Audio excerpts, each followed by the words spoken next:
आज है 7 मार्च 2026 दिन शनिवार।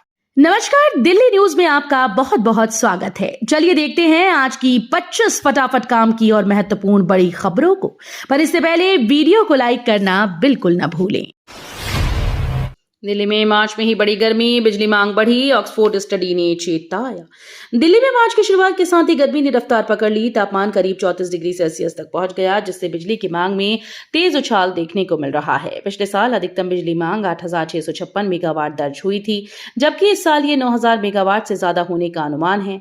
बिजली कंपनीज ने सप्लाई बनाए रखने के लिए तैयारियां शुरू कर दी हैं। वहीं ऑक्सफोर्ड यूनिवर्सिटी की एक नई स्टडी ने चेतावनी दी है कि बढ़ते तापमान से भारत सबसे ज्यादा प्रभावित देशों में हो सकता है। दिल्ली में 7 मार्च को कई इलाके में पानी की सप्लाई प्रभावित। दिल्ली के लोगों के लिए जरूरी खबर है। दिल्ली जल बोर्ड के मुताबिक 7 मार्च को अंडरग्राउंड रिजर्वायर और बूस्टर पंपिंग स्टेशन की सालाना सफाई के कारण कई इलाकों में पानी की सप्लाई प्रभावित रहेगी।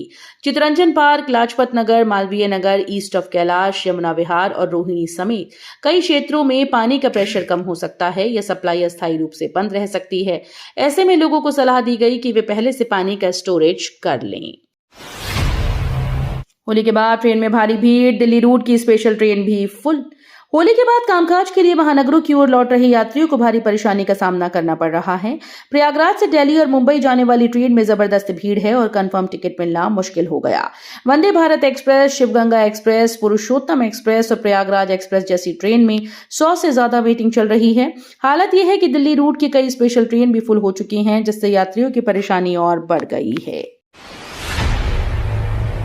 उत्तर पूर्व दिल्ली को पीएम मोदी की बड़ी सौगात। प्रधानमंत्री नरेंद्र मोदी रविवार को उत्तर पूर्वी दिल्ली के लोगों को बड़ी सौगात देने जा रहे हैं।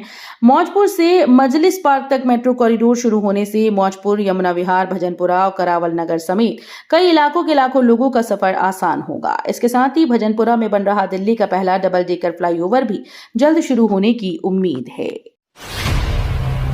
8 मार्च तक भाटी माइंस इलाके में बदली रहेगी यातायात व्यवस्था। दक्षिण दिल्ली के भाटी माइंस स्थित राधा स्वामी सत्संग 20 परिसर में 8 मार्च तक बड़े धार्मिक बदलाव का आयोजन होगा। इस दौरान करीब 3 से 4 लाख श्रद्धालुओं के पहुंचने की संभावना है। भीड़ को देखते हुए दिल्ली ट्रैफिक पुलिस ने विशेष ट्रैफिक व्यवस्था लागू की। छतरपुर रोड, महरौली, गुरुग्राम रोड और मंडी रोड पर ट्रैफिक का दबाव बढ़ सकता है। दिल्ली में जलभराव से राहत के लिए 177 करोड़ की बड़ी योजना। राजधानी दिल्ली में मानसून के दौरान जलभराव की समस्या से राहत दिलाने के लिए सरकार ने बड़ा कदम उठाया। पब्लिक वर्क्स डिपार्टमेंट के तहत करीब 177 करोड़ रुपए की लागत से उत्तर और उत्तर पश्चिम दिल्ली के ड्रेनेज सिस्टम को आधुनिक बनाया जाएगा। इस परियोजना में रोहिणी, सुल्तानपुरी और मॉल रोड समेत करीब 10 इलाकों में प्रीकॉस्ट आरसीसी तकनीक से नए ड्रोन बनाए जाएंगे। इस पहल को मंत्री प्रवेश साहिब सिंह ने मंजूरी दी है। एनसीआर के कई शहर टॉप प्रदूषण सूची में शामिल। सर्दियों में वायु प्रदूषण के मामले में गाजियाबाद देश का सबसे प्रदूषित शहर बनकर सामने आया। Centre for research on energy and clean air की रिपोर्ट के अनुसार नवंबर 2025 से फरवरी 2026 के बीच यहां पीएम 2.5 का औसत स्तर करीब 184 माइक्रोग्राम प्रति घन मीटर दर्ज किया गया। सूची में नोएडा दूसरे और दिल्ली तीसरे स्थान पर रहे।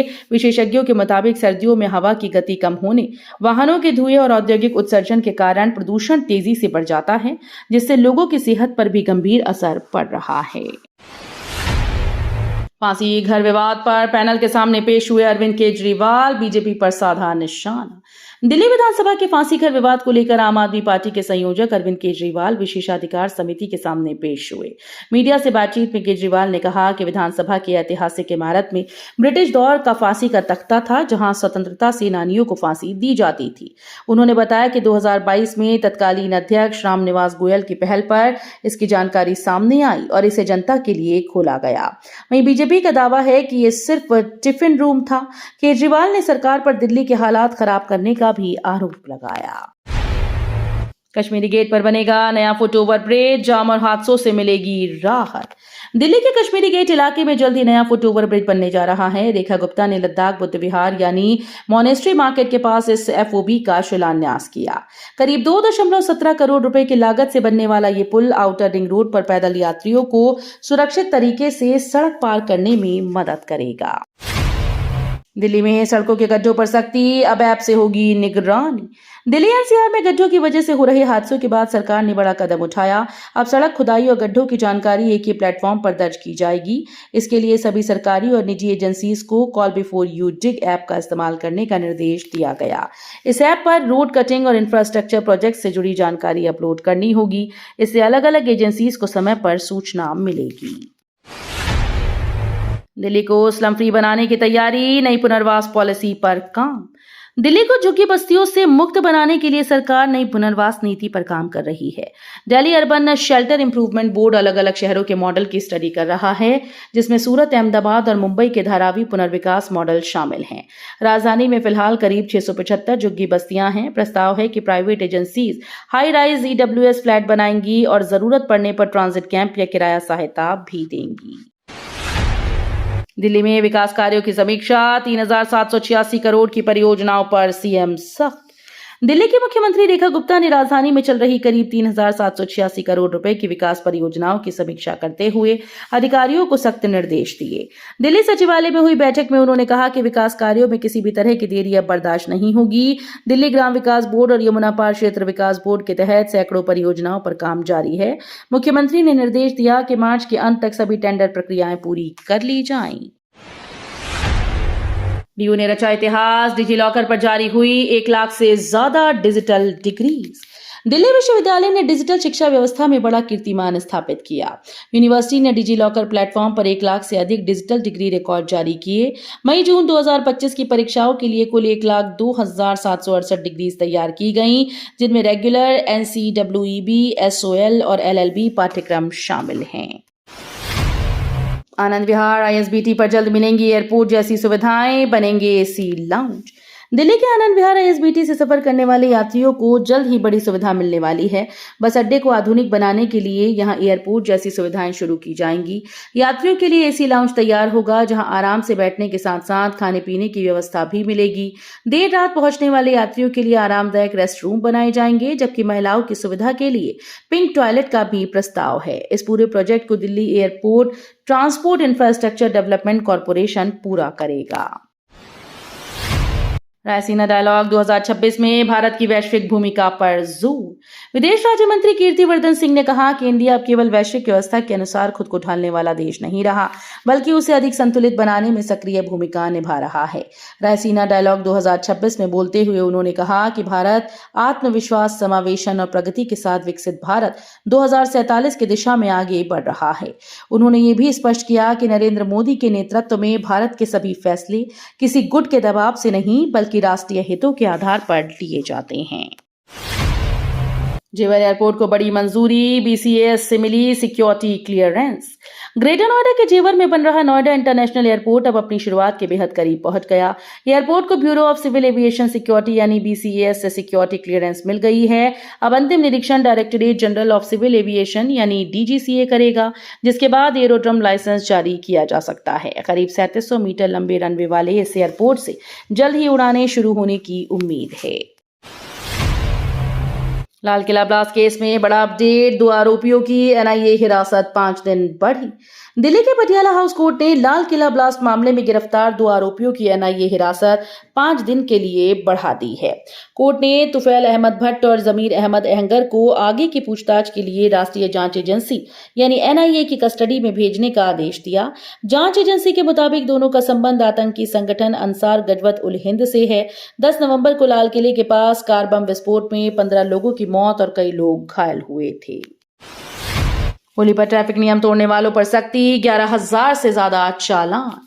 होली के मौके पर दिल्ली में ट्रैफिक नियम तोड़ने वालों पर सख्ती देखने को मिली। दिल्ली ट्रैफिक पुलिस के मुताबिक इस साल कुल 11,189 चालान काटे गए, जबकि पिछले साल ये संख्या 8,521 थी। शराब पीकर गाड़ी चलाने, ट्रिपल राइडिंग और बिना हेलमेट ड्राइविंग के मामलों में बढ़ोतरी दर्ज की गई। ड्रिंक एंड ड्राइव के 909 चालान हुए। शहर में सुरक्षा के लिए 70 से ज्यादा टीम एल्कोमीटर के साथ तैनात रही। रणजीत सिंह संधू बने दिल्ली के नए उपराज्यपाल। राष्ट्रपति द्रौपदी मुर्मू ने प्रशासनिक बदलाव करते हुए वरिष्ठ राजनयिक तरनजीत सिंह संधू को दिल्ली का नया उपराज्यपाल नियुक्त किया। वे विनय कुमार सक्सेना की जगह लेंगे, जिन्हें अब लद्दाख का उपराज्यपाल बनाया गया है। अमृतसर में जन्मे संधू भारतीय विदेश सेवा के वरिष्ठ अधिकारी रह चुके हैं और यूनाइटेड स्टेट्स व श्रीलंका में भारत के राजदूत भी रहे हैं। पटियाला हाउस कोर्ट का नोटिस, एआई समिट प्रदर्शन मामले में 9 कांग्रेस कार्यकर्ता घिरे। दिल्ली के पटियाला हाउस कोर्ट ने भारत मंडपम में हुए एआई समिट के दौरान शर्टलेस प्रदर्शन के मामले में बड़ा कदम उठाया। सेशंस कोर्ट ने मजिस्ट्रेट कोर्ट के द्वारा दी गई जमानत को चुनौती देने वाली याचिका पर सुनवाई करते हुए भारतीय युवा कांग्रेस के 9 कार्यकर्ताओं को नोटिस जारी किया है। कोर्ट ने दिखाई दया, मर्डर अटेम्प्ट केस खत्म, लेकिन करनी होगी सेवा। दिल्ली हाईकोर्ट ने एक संवेदनशील मामले में मानवीय फैसला सुनाते हुए हत्या की कोशिश के आरोप वाली एफआईआर को खारिज कर दिया। जस्टिस प्रतीक जालान की बेंच ने कहा कि कभी कभी न्याय में दया का होना जरूरी होता है। ये मामला एक महिला और उसके गार्जियन के बीच पारिवारिक विवाद से जुड़ा था, जहां शिकायतकर्ता ने अदालत में माफी की इच्छा जताई। प्लॉट खरीदने से पहले सच जान लें, नहीं तो लग सकता है लाखों का झटका। अगर आप प्लॉट खरीदने की योजना बना रहे हैं तो सिर्फ कीमत और लोकेशन देखना काफी नहीं, प्रॉपर्टी खरीदने से पहले उससे जुड़े जरूरी दस्तावेजों की जांच करना बेहद जरूरी होता है। सबसे पहले ये सुनिश्चित करें कि जमीन का असली मालिक कौन है। इसके अलावा एनक्रम्बेंस सर्टिफिकेट जरूर देखें, जिससे पता चलता है कि जमीन पर कोई कर्ज, गिरवी या कानूनी विवाद तो नहीं। साथ ही जमीन से जुड़े सरकारी रिकॉर्ड और लैंड यूज की जानकारी भी चेक करें। ईरान का सीक्रेट प्लान, नई मिसाइल्स रोकी, जंग में इस्तेमाल हो रही पुरानी। अमेरिका, इजराइल और ईरान के बीच जारी तनाव के बीच एक बड़ा खुलासा हुआ। ईरान की रिवॉल्यूशनरी गार्ड यानी IRGC के एक सूत्र ने बताया कि हालिया हमलों में जिन मिसाइल्स का इस्तेमाल किया गया वो 2012 से 14 के बीच बनी हैं। सूत्रों के मुताबिक ईरान ने लंबा युद्ध चलने की आशंका को देखते हुए अपनी नई और आधुनिक मिसाइल्स को अभी सुरक्षित रखा है। जंग की शुरुआत में भी ईरान ने संकेत दिया था कि फिलहाल वो पुराने स्टॉक या स्क्रैप हथियारों का इस्तेमाल कर रहा है।